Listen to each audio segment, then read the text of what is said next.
Governor Kim Reynolds just vetoed a bill that regulates carbon capture pipelines. It would have limited these projects and their ability to use eminent domain to claim private land. But here's the kicker.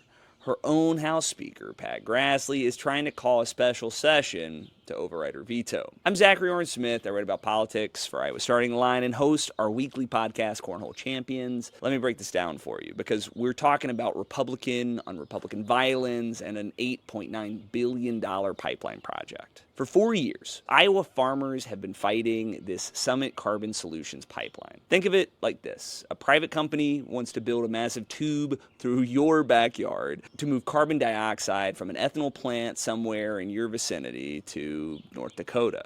And if you say no, they can, take it anyway through a process called eminent domain. House Republicans led by Speaker Pat Grassley have been trying to put some guardrails on what these projects can and cannot use eminent domain for, and this year they finally passed a bill that would have made it way harder for pipeline companies to take people's land. It passed the House 85-10. Not even close, but they had a much bigger fight in the Senate, holding up the budget and the whole legislative session in Des Moines. While this bill did eventually pass, Governor Kim Reynolds, a Republican, vetoed it this week. Her reason, she says it would hurt Iowa's economy and make businesses not want to invest here.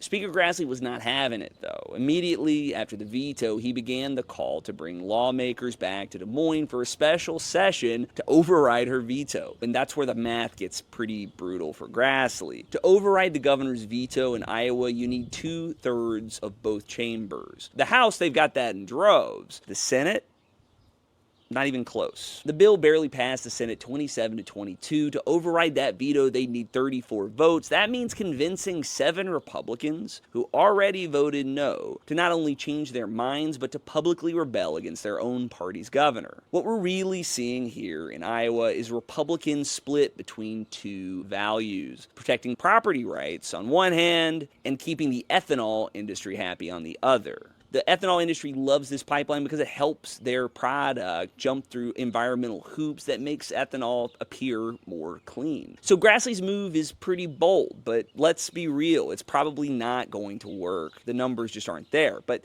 it does show you how deep the split goes in Iowa's Republican Party. When your own House Speaker is trying to override your veto, it's not exactly unification. This pipeline fight has been going on for 4 years, and it's not ending anytime soon. What do you think? Should private companies be able to force farmers to sell their land for a private project? For this story more, follow my podcast, Cornhole Champions, at cornholechampions.substack.com. Thanks.